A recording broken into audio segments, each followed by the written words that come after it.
Hello, I'm so happy I got a hold of you. Welcome back to another exciting episode of Lucious Showcase. I am Lucious T, and welcome back to the backlog. This week we're taking a look at a game that's a nostalgic trip down memory lane full of zombies and death. You already know what it is the title. Let's check it out! Everyone in and around my age loves and remembers Oregon Trail. It was the best part of computer lab back in elementary school. So when James and Mike Monday played a game called Death Road to Canada that was an Oregon Trail inspired game with zombies, I was immediately sold. But, of course, it was PC only, so I decided to wait for the inevitable port, and I kind of forgot about it. Well, as luck would have it, Metal Jesus did a video on it about games on the Switch under $20, and this was one of them. So, it's time to finally pick it up, physical release or not. Let's check it out. Death Road to Canada is a retro-looking game with two parts, Scavenge Mode and Choose Your Own Adventure Mode. In Scavenge Mode, you and all or none of your crew brave zombies whilst looking for supplies. This is the most dangerous mode as your characters are constantly vulnerable to being eaten by the zombies. It's also the most reliable way to gain resources. Characters can take a few bites before they die, and you get a decent warning before you're bitten, though sometimes you will get swarmed or surprised and you're screwed. The other more random mode is the Choose Your Own Adventure mode. You drive or walk the road and are propositioned with choices that can hurt or help you, though they usually tend to hurt you. Depending on your party members, you may get a bonus choice. You will get to choose which areas you scavenge and pick up new party members, as well as improve or lower morale. If you have over 4 members, you must boot one, or leave them behind. You can also get hurt or killed by the choices you make, so in some ways it can end up more dangerous than scavenging. Periodically, you will get stuck in a siege and need to defend yourselves for a set amount of time until you escape. These prove the most stressful, as zombies will fall from the sky or rise from the ground, and you need to survive till time is up and you can escape. Other than that, it's a very simple game, but it's incredibly zany and full of humor. A standout feature, much like Oregon Trail, is you can create characters. However, in this you can save characters, give them traits, and then they will randomly pop up in your games. So Rewind Mike has a chance to join your party, save the day, then get eaten. Animals like dogs and pigs can also become team members too, but cannot use weapons and can only hold one at a time instead of 3 like humans. The characters will also have random dialogue amongst themselves, which can also increase or lower morale, and it's pretty funny.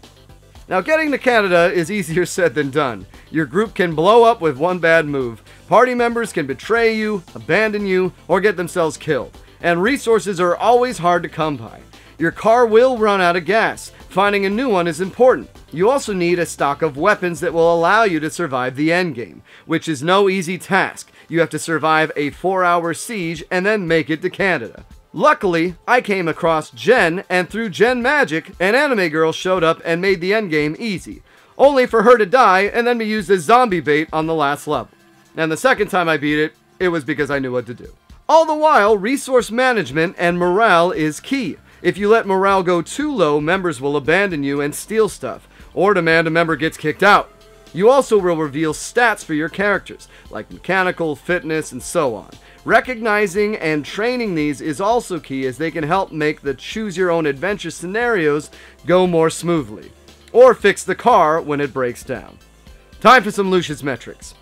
Series fatigue. Innovative. For those of a certain age, this game is a great hit in the nostalgia.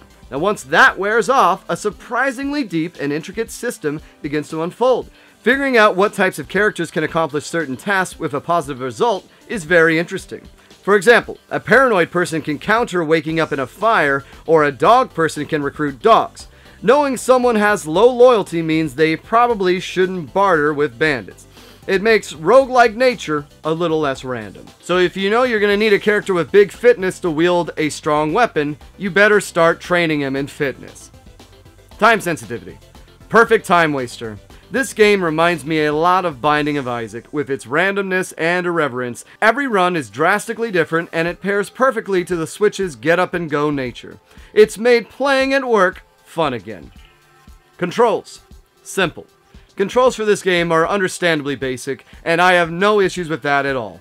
It works. Replay. Addictive. I did manage to beat it twice in 7 attempts. once on normal and once on familiar mode. But even if you die, it's just fun to see the options and results. You healed a moose and it was too confused to maul you. Archer shows up and has a muscle car to drive. It's a lot of fun. Storytelling. Hilarious. The whole game is tongue-in-cheek. You heard that Canada was safe, so let's go there. That's the plot. And hilarity ensues. Difficulty to beat. More luck than skill. You can plan ahead, but it really comes down to a bit of luck. I think my 2 victory runs came in at a little over 2 hours, and in the first one, who knew trying to rob a vendor would get me a tactical spear, and then an anime girl would join last minute, and we'd wreck house all the way to the end. Death Road to Canada is a lot better and deeper than it appears. Your traits and choices actually feel like they matter. And even though there's a lot of Mario Party style random BS that comes up, the game always leaves you wanting more. Taking all that into account from the perspective of a binge-playing game finisher, I give this my Lucious T recommendation of play it. And there you have it. That's it for this week, guys. Thank you for joining me. Yes, it's not a beat it.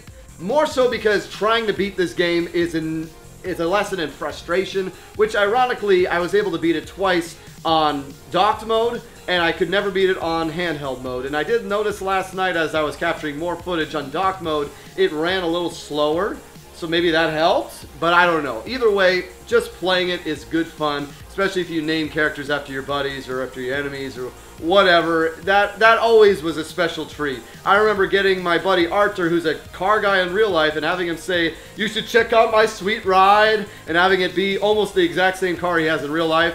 Hilarious. Anyways, guys, let me know if you picked up Death Road to Canada. If you know what Oregon Trail is, you'll appreciate it. And if you don't know what Oregon Trail is, play this game and then you'll understand what the hell we're talking about. Anyways, as a reminder, I make a new video every Tuesday. And once again, it's been so nice getting a hold of you. Take care.